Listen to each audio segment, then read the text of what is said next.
Hello and welcome back to Sustainable AF. In this first series, we're introducing the Sustainable Development Goals, or the SDGs, a framework designed to help us build a more sustainable and climate-friendly future. I'm Felicia. I'm a writer, teacher and advisor specialising in the transition to a low-carbon sustainable future. And I'm Alex. I'm a former fixed income specialist and I'm now building a regenerative agriculture startup. And today we're talking about SDG 13, that's climate action. So as we've said, this week we're going to be looking at SDG 13. This is all about action on climate change and its impacts. And really it's where the SDGs link up directly to the International Climate Agreement, the Paris Agreement, where in order to prevent dangerous climate change, the international community has agreed to try and keep global mean temperature increase to 2 degrees. There's an ambition of 1.5, but you know what, you can look up the details. One of the things that's really been a concern is that action has been really slowed by COVID. We've had to cancel one of the meetings of the party. And actually this year, projected increase is already expected to be over 1.5 degrees above the average. Most importantly, it actually says take urgent action to combat climate change and its impacts. And it's this recognition of urgency that is so important given the current global temperatures, the increasing impact of extreme weather that we're seeing basically every day. That's extreme heat waves, severe droughts, the death of coral reefs, mass extinctions, sea level rise, and more. It doesn't sound good. So there are some key targets and measures within the goal, and they include a lot of the policy stuff, ensuring that climate change measures are integrated into national policies. But it also talks about the need for education, the need to be aware of climate change and how to tackle it. And that's at an individual level, but it's at an institutional level. And it's trying to ensure and support the move towards ensuring that there's sufficient money to address the problem of climate change. One of the reasons we talk about all of this is the rapid pace of change and how it's going to affect all of our lives. In the last few decades, we've all seen how industry has changed due to digitalization and globalization. We've seen industries disappear, we've seen jobs change, and that rate of change is only accelerating. The big question that we really want to help you understand is that macro-systemic change is coming. The real underlying heart of the debate is whether you want to be part of this or whether you're going to be left behind. Absolutely. And I think when you study this stuff and you understand what the future holds for businesses, what policies need to be put into place, what the world should and could look like, it takes a paradigm shift to get there. And as Fee just said, you're either on board or you're not. But I think those not on board are going to get left behind. And I think that there's two sets of approaches you can take. Because Alex, you talk about the fact that financiers have really recognised the need for change, the opportunities that are available. But at the same time, there are others who don't think in the long term. They don't have any consideration or think it's part of their job to care about the common goals and the common goods. I think the most important thing is communication between the different stakeholder groups for a collective drive forward to a better, fairer, cleaner future. But as we've talked about before, people work in silos. People don't communicate across systems, and that's what we need to look at changing. COVID was one of the biggest stamps on the book of how this happens. And what's really interesting about that is if you look at the last 40 years, we should have been making the changes necessary for this cleaner, fairer future, but it's been slowed by the debates between people.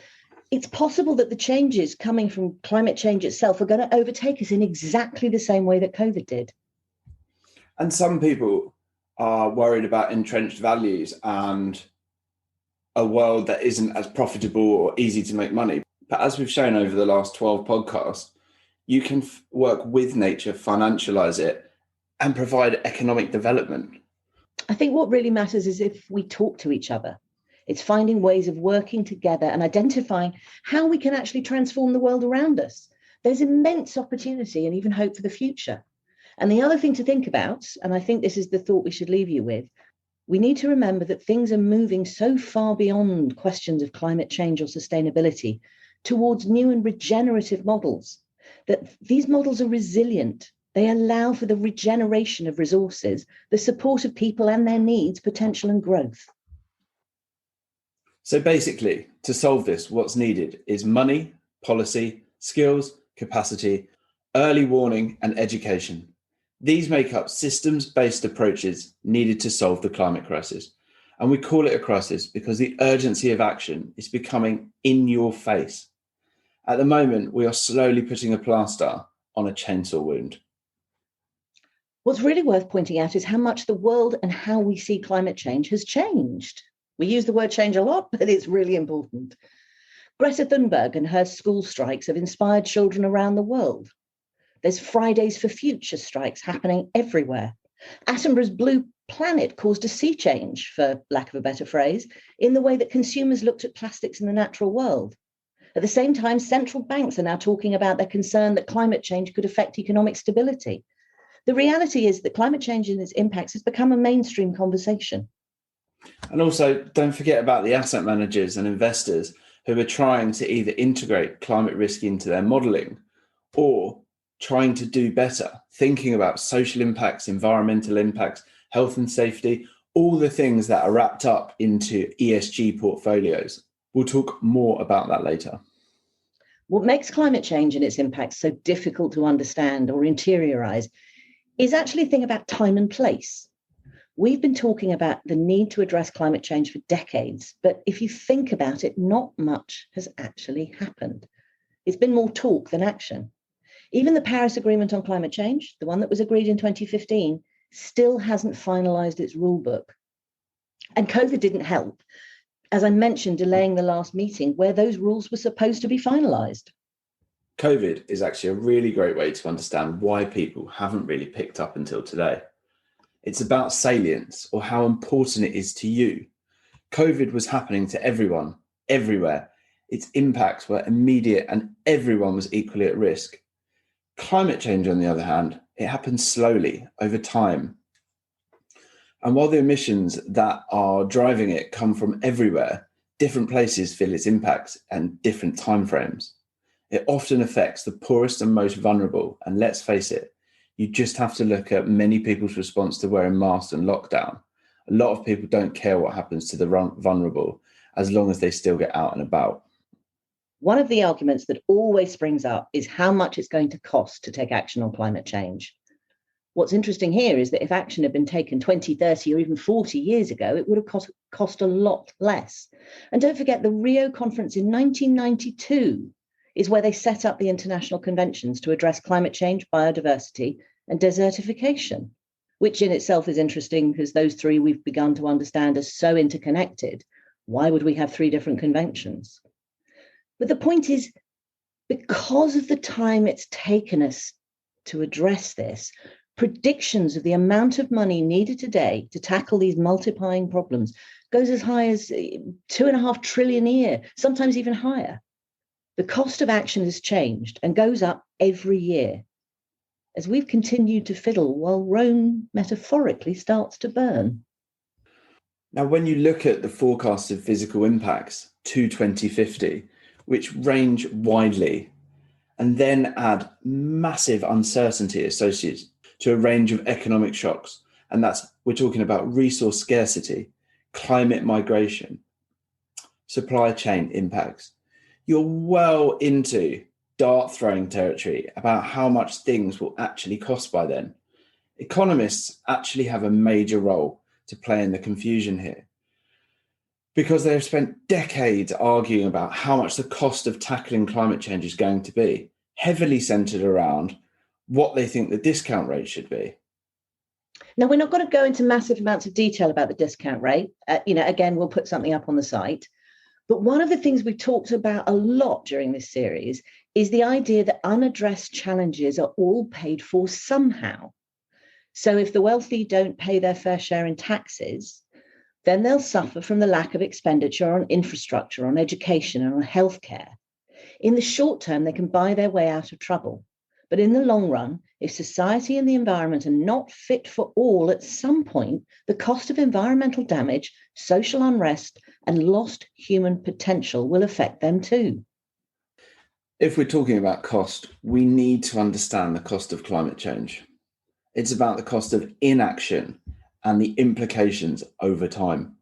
According to reinsurance giant Swiss Re, not exactly the hotbed of extremist thinking, the world stands to lose close to 10% of total economic value by mid-century if climate change stays in the current anticipated trajectory, and the Paris Climate Agreement and 2050 net zero targets are not met.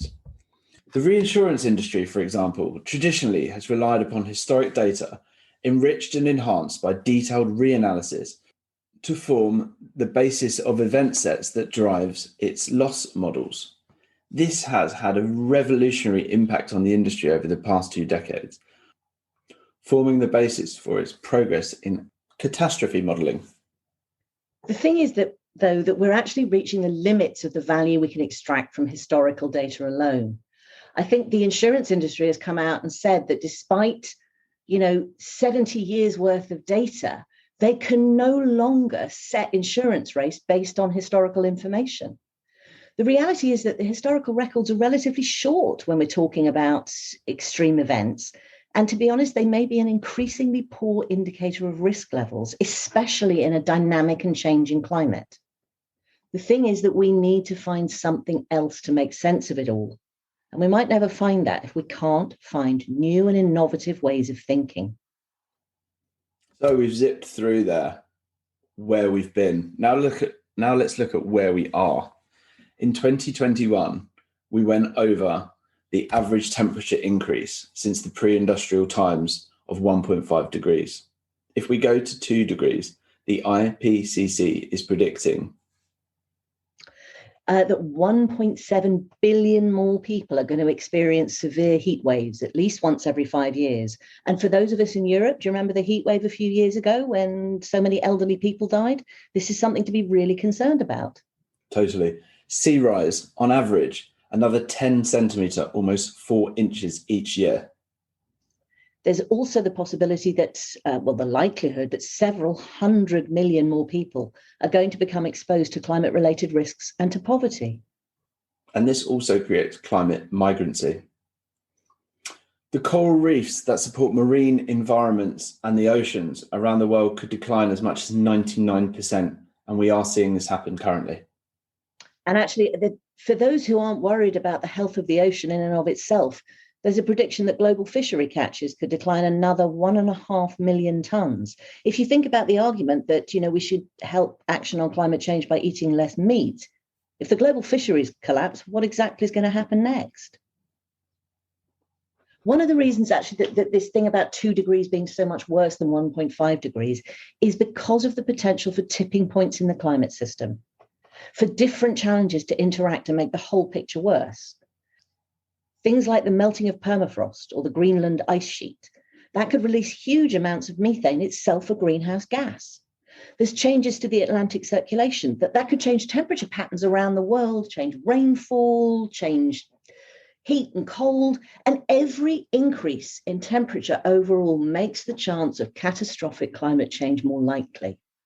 The reality is that climate change is already having profound consequences on the diversity of life and people's lives. Sea levels are rising and oceans are warming. Longer, more intense droughts threaten freshwater supplies and crops, endangering efforts to feed and grow the world's population. In 2018, 38 million people were displaced due to natural disasters, and today, 85 out of the 192 countries' disaster risk strategies are aligned with the Sendai framework. And a lot of the conversation about climate change suggests that the science has only recently been made clear about the fact that changing environmental conditions caused by greenhouse gases being pumped in the atmosphere are going to cause severe and long-term problems. That's really not the case. Scientists have predominantly agreed on this for decades, and the work underlying the theories goes back to the 19th century.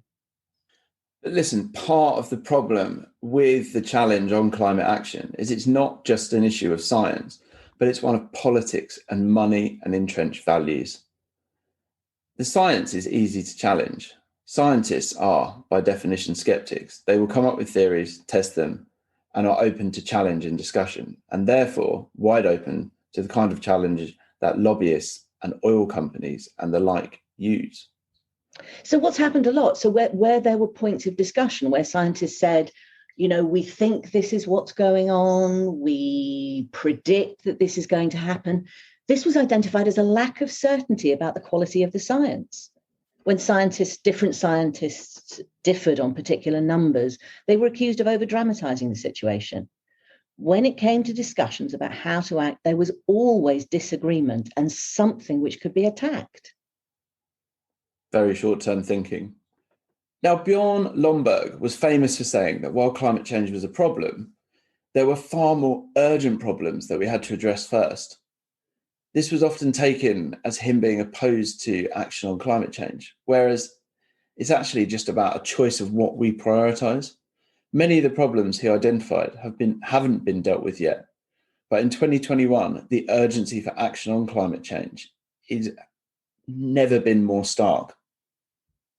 And what's really important here is that while emissions arise from all sorts of human activity, energy consumption and production contribute to 2/3 of global emissions. And today, 81% of the global energy system is still based on fossil fuels. That's the same percentage as it was 30 years ago. And another thing that's really a concern is that improvements in the energy intensity of the global economy, where we discuss the amount of energy that's used per unit of economic activity, is actually beginning to slow down. Even in the pandemic, overall energy emissions didn't even change that much. They changed around 7%, roughly the amount of emissions that we would need to cut every year till 2050 to achieve the climate goals. But they've already popped straight back up. In 2018, energy intensity improved by 1.2%, the lowest rate since 2010. Electric vehicles, storage, energy and energy transition could be a shining beacon for what can be achieved. But transition has to be done right, and the system needs to change. There are changes that we can make, but the decisions to act must be taken and followed through on. And this brings us to this idea, this conversation about where we're going. Because how do we make those decisions? What do we base those decisions on? So there's been considerable uncertainty about the scale of climate-related damages and future technological advances. And we have ways in which we explore this. Scenario analysis, drawing on results from economic models, all of these things can provide us with valuable insights on the distribution of climate-related risks, as well as opportunities across regions and different sectors of the economy. Until recently, it was only possible to model and predict broad climate variables, such as mean temperatures or precipitation. In recent years, however, the modelling community, primarily operating with academia and public service, have been developing models which simulate the world's oceans, atmosphere, and climate to provide physical-based models of the planet. These are called general circulation models, or sometimes global climate models, or GCMs, because we love an acronym. And they are dynamically linking to the different environmental elements and allowing for localization. But understanding exactly what the planet is going to do isn't enough on its own.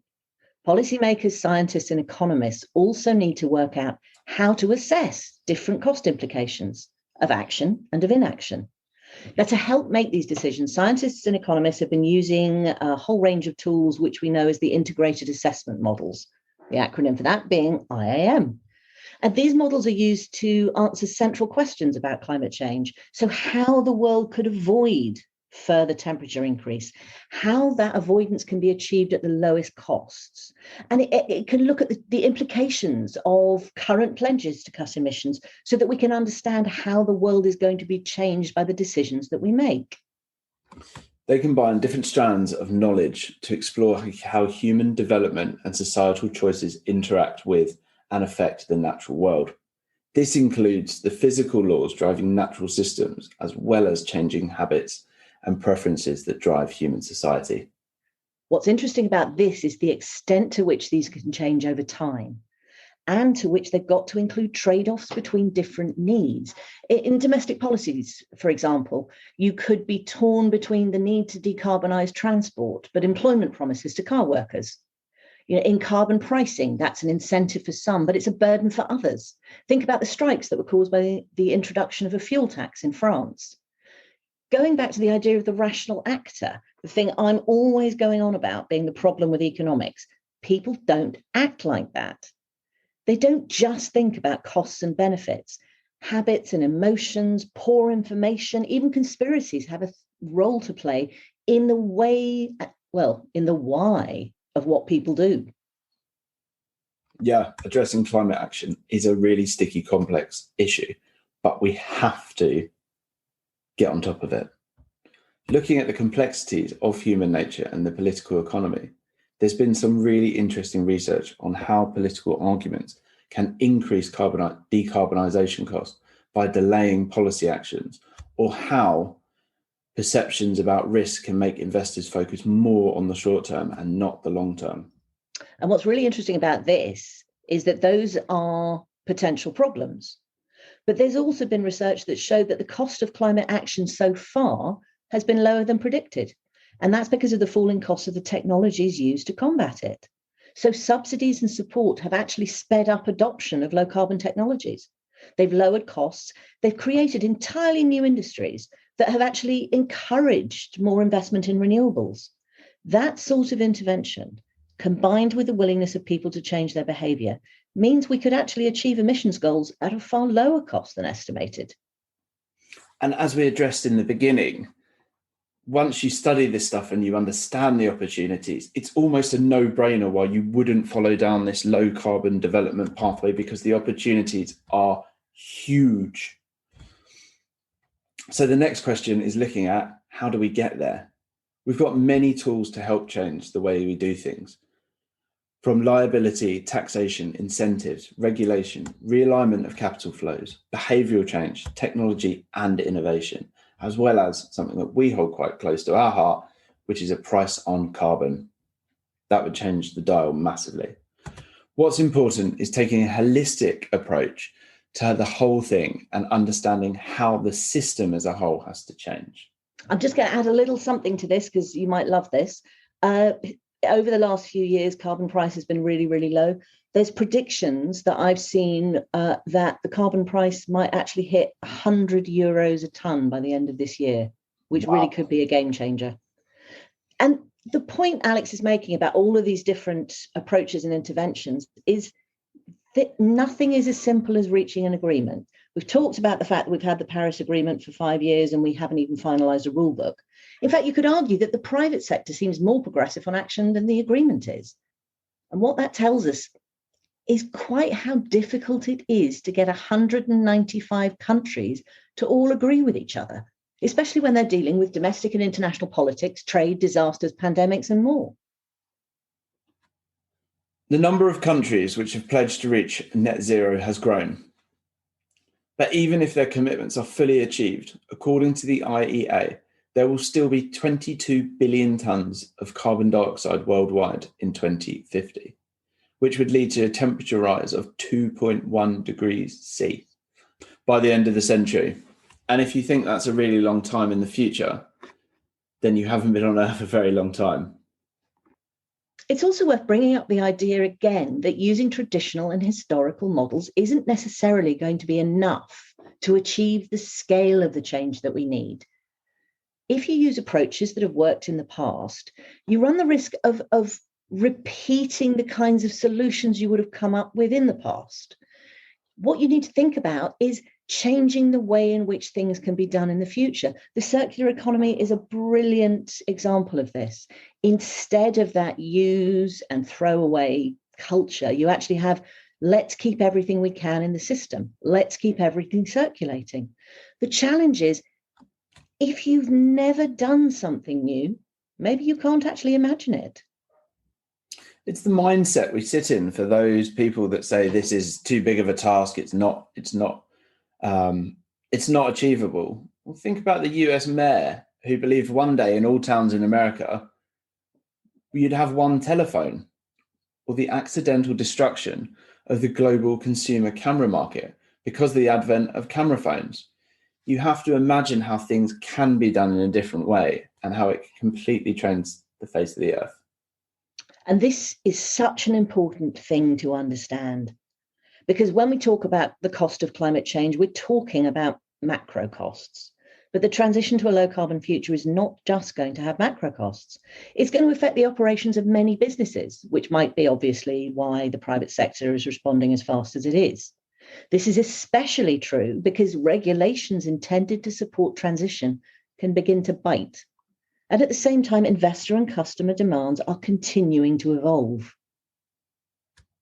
Is change going to be driven by reporting and transparency in business as well as finance, or is it going to be from the policymakers?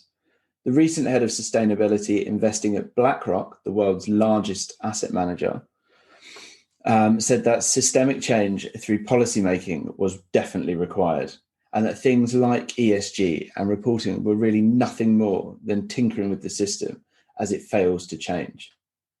The only thing I would say is there has been a huge amount of activity in recent months. So in May 2021, the Dutch courts actually ordered Shell to cut its emissions by 45% by 2030. Okay, it was ordered to do a net cut, meaning it's allowing for offsetting and carbon storage. But this is a huge deal. This is a legal ruling. There will obviously be pushback from the company and possible appeals, but the reality is that the court recognized the company's responsibility for its emissions. I don't know whether you know this, but today there are 1,800 lawsuits relating to climate change before courts around the world, and there will be many more after this Dutch ruling. Friends of the Earth has announced a new case against the United Kingdom that challenges government on spending on the North Sea oil and gas exploration projects, which has the effect of providing billions of pounds of government subsidies for fossil fuel companies. And it's happening at every level. It's not just legal cases. The fossil fuel industry is being targeted by active investors. So recently, Exxon was forced to accept board members who are concerned about climate against its wishes. What happened to Chevron was even more interesting because shareholders actually agreed to a new strategy on addressing Scope 3 emissions. We've talked about these before, but these are the emissions not of their business, but of their customers. So, I don't know if any of you remember, but back in 2017, the Carbon Disclosure Project released a report of 100 companies that were responsible for 71% of global emissions between 1988 and 2013 because of their products. This is outlining a completely different path for development. 90% of all emissions of the fossil fuel industry are from these indirect impacts along the entirety of the supply chain. What's also interesting is that Exxon, unlike Shell, has made no real move to change its business model to adapt to the changing conditions and made a 1.1 billion loss last year. And surely that will only increase year on year if they don't. Well, this is what's exciting, is this recognition that if you're not adapting to change, you may well be on a losing path. It's the same thinking behind the use of the environmental, social and governance lens for investment. This is growing across the board. Funds are jumping up, reporting is increasing, investors are demanding to know what actions companies are going to take. One of the challenges, of course, is that everyone's reporting it differently, and that can be a bit of a problem. And that brings us on to standards and the potential for greenwashing. Standards matter because as more owners jump on the bandwagon, for those who want to stick out for the sustainable credentials to shine, then they have to innovate to remain one step ahead of the late adopters. That new innovation then becomes the new standard and the cycle repeats. In any case, that model can be applied to any product or any investment. Like investment funds, which I personally have started to look at, the EU financial disclosure regulation will revolutionize the way we and other organisations choose investments. The thing to be aware of is that submitting meaningful disclosures is a challenge, especially in the absence of clear, standardised guidance, and without knowing what kind of impact such disclosures are going to trigger. Companies are often really worried about saying too much about what they're doing in case they get attacked by activists or questioned by investors. We know that world leaders have agreed to further standardized reporting requirements at the COP, which is Conference of the Parties to the Paris Agreement, that's happening in November. But the question remains is, will that open the door for further progression? And will it enable subsequent mitigation actions? Now, looking on a corporate level, you could end up being in a sundown industry. Oh, like Exxon. Just like Exxon. If you fail to adapt, you will fail to survive. Even if that doesn't happen, there are new challenges to engage with, like managing costs, and that's the cost of energy, the reliability of energy, the potential of carbon pricing, even constraints on supply. Can you get what you need to operate your business? Client demands. Clients want data and accountability, and that's coming back to this standardization. Companies have to report correctly. Reputational damage is really important, and that's, is there going to be a court case against you? Is your reputation in the market going to suffer if activists complain about what you're doing? Is it going to have an effect on recruitment? Because let's face it, young people today do not want to work for companies they think are damaging the world. You've got to think about media criticism and stakeholder confidence and just who you're able to actually get to do business with. Yep. If you're investing in old fossil fuel investments, you might look at failure. That's grant application, turn down, loans, investor pitches. It also can cause conflict. What about your supply chain or your partners, or even within departments? We all know that, the CSR department doesn't necessarily talk to the operations department, doesn't necessarily talk to the HR department, doesn't necessarily talk to accounts. You've got to find holistic ways of dealing with things within your business, just as much as you've got to think about a holistic approach to the impact of your business. Sundowning industries will be massively affected by low innovation. The G7 ministers recently met in London and reached a whole load of agreements to put climate and the environment at the centre of plans to build back better after COVID. They said they'd stop financing coal, they'd agreed to a global tech tax, and they'd agreed to support climate risk reporting. Although, of course, we don't know what that actually means. The real question is whether it can work. We talk a lot about individual choice, and it does matter. But what's necessary is systemic change. Politicians are the ones who have the power to affect changes in the system. But individuals get to have an impact on what politicians get elected. So while we talk about systemic change, it is a matter for individuals too. What you buy, what you say, who you support politically, what you ask your investment companies or your pensions to do, it all has a role to play. We have to put pressure on politicians, because politicians often don't act, because like CEOs, they're trained to think in the short term. A lot of CEOs think about quarterly reporting. Politicians think about re-election. Yep, that short-term thinking is a real road bump to creating sustainable development and mitigating the climate crisis. We've got a common good in the earth and the environment. It's what supports everything we do. Whether you choose to support action on climate change or not, we need to manage that common good for the common good. The levels of inequality and injustice that we see today are underpinnings of a system that's built on exploitation of people, of resources, of potential. We need to do better than that, and we can do better than that. What really matters with regard to climate action is it's another focal point where all the SDGs come together. And the reason for that is that climate change is a risk multiplier for society, for the economy. It risks causing conflict over access to resources, greater displacement, poorer health, and increases in inequality affecting education, gender, rule of law, and anything else you can think of. Actions we can take on climate change can have multiple benefits, and they do. So that's the end of our quick canter through one of the most complicated goals. SDG 13 is really important. Climate change is a risk multiplier. There's a lot to discuss, but we hope it's given you something to think about. So catch up with us on Instagram or get in touch through the podcast app. And obviously, if you're interested in what we've got to say, like us, rate us, and subscribe. Next week, we'll be talking about SDG 14. That's life underwater, another complex one. So we hope you'll join us as we continue on our journey to becoming sustainable AF. Thanks, guys.